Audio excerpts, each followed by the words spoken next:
Hello, artsy friends. Welcome to my third composition notebook art journal series, where I take a cheap composition notebook and turn it into a beautiful art journal. Before we jump into today's page, I have been struggling with golfer's elbow, similar to tennis elbow, but it's on the inside of the elbow right there. And I've started to realize that sometimes when I write a lot or am working in my art journal, I can kind of make it flare up.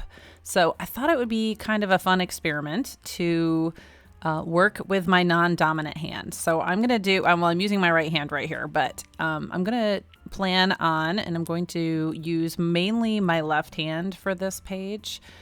First, I wanted to just lay down color. So I'm just using a makeup sponge to lay down some of my neon blacklight paints, which is kind of the theme of this art journal. I kind of accidentally stumbled upon these blacklight paints that I didn't even realize I had. And so each page has a little bit of blacklight glow paint. So it's kind of fun. At the end, I'm going to do a regular flip through and then a flip through under the black light. It's going to be really cool.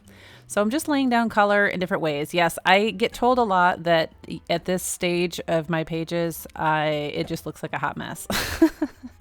It does, and it's okay. I like to kind of get in touch with my inner child and just play and not worry, especially when I know I'm going to build layer upon layer. Okay, so did you see that little magic trick right there? I moved the pen from my right hand to my left hand. Ooh.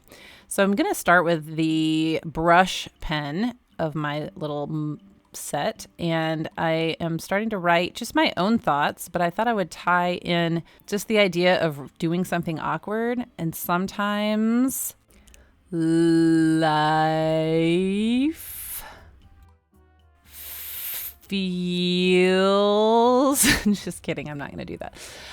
I'm writing about, life can feel awkward and uncomfortable and just kind of sloppy, like when you're trying to write with your non-dominant hand. But this is kind of a fun exercise because I know that when you use one half of your body, the opposite side of your brain is working. So this is kind of an interesting little experiment to try to write with my non-dominant hand and get my left brain working. No, that wouldn't be right. Right brain? Because aren't you the creative types, the right brain people that are usually left-handed? So I guess it is left brain. I don't know. Maybe you brain experts can educate me on that one. I left this part a little bit slow because I wanted you to kind of watch the awkwardness. I mean, it is still sped up, probably double speed here, believe it or not, because I went really slow to try to actually make letters. And it's hard. It's a little bit challenging and awkward, just like I'm writing. Which another thing that I kind of have been thinking about lately is I like to find quotes in all kinds of, wherever I find them, on Pinterest or reading a book or whatever. If something strikes me, I like to take note of it and maybe incorporate it into my art journal.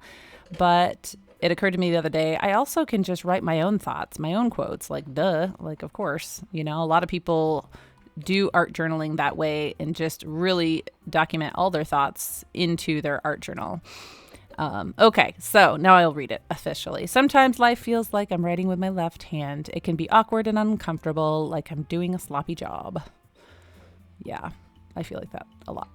So I'm going to continue to work with my left hand with some mark making, and I'm starting to really find it satisfying in that, like, embracing something that is new. And what it makes me realize too is that there are some things in life that when we first start, it just feels so awkward and uncomfortable. And what comes really easy to some people can be really challenging to others. And they feel frustrated and maybe even discouraged when people are like, oh, it's so easy. Just do this, just do that. And so writing with your non-dominant hand is kind of a reminder of what it feels like to just struggle through things, It reminds me of a time years ago. I used to be a massage therapist, and I had he was a counselor, a therapist, come in for a massage, and he had never gotten a massage before. And so he was really nervous. And so I tried to kind of reassure him, like, oh, have you never had a massage before? And he said, well, I did it because I know that when my clients come to me, they're nervous. They don't know what to expect. And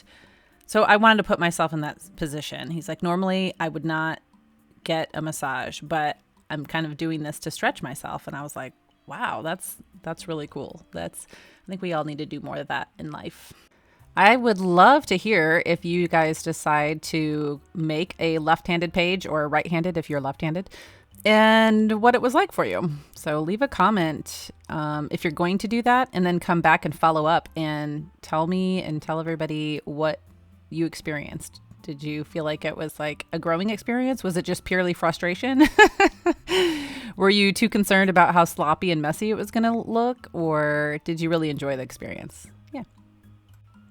I got these big fat Posca markers not too long ago, just in black and white, and I really like them. They're the 7M size, which I think is the biggest size. There might be another different tip that's bigger, but I really like working with them because they're big. Sometimes you need a big marker. Okay, so I'm just adding to the whole idea of, at first I wrote down in black about how you can just sometimes feel like awkward and uncomfortable and like you're doing a sloppy job at life, but I can struggle and grow and something beautiful can come out of the mess, is what I wrote. So sometimes you just need to keep going. Those yellow drips also were just kind of an oops. I was going to make some yellow marks and it puddled on the page. And so I thought, I'll play around with some drips. So I'm actually really liking the way that this page is starting to look visually. It makes me feel kind of like graffiti, but the colors make me happy. Everything makes me happy. Now I'm using just a regular gel pen and writing some more thoughts kind of in between the space.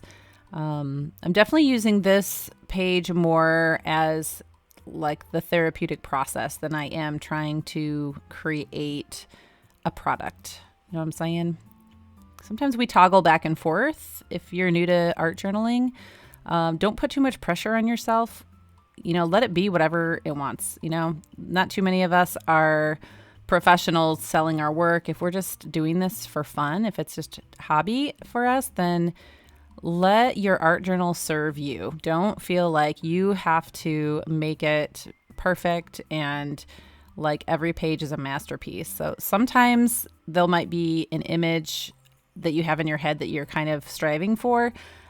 Most of the time, 99% of the time, I pretty much do intuitive work, which is where you really don't have a plan. You just kind of make it up as you go along. That doesn't mean you don't use inspiration or have kind of a starting point as far as like a general concept, but that you just don't overplan and you just embrace the intuition that you have. So I wanted to keep going with mark making. So I thought this color green always looks good with the bright colors. So I'm just creating some more marks and moving around the page, still using my non-dominant hand and really liking it. I don't know, maybe that part of my brain that needs to do this is really happy. And my golfer elbow is feeling nice and relaxed. I'm not stressing it at all. Unfortunately, what I've learned is it takes a long time for that to heal because it's a micro tear in your tendons. So the part that connects bone to muscle is your tendon. And so the golfer's or tennis elbow is usually caused by repetitive motion. I think I actually injured it playing pickleball last summer. And then through all of my journaling and art journaling, I think I might have just made it worse and worse. So I might need to kind of chill out a little bit over the next few months and just be careful. So here it is. Ta-da! This is my messy masterpiece. That's what I'm going to call it. It's a messy masterpiece. But I really, really enjoyed this little experiment, and I hope that you give it a try. I hope that you enjoyed watching my process and hanging out with me, and I hope that you'll come back and hang out with me again. In the meantime, go make some art and have a very blessed day.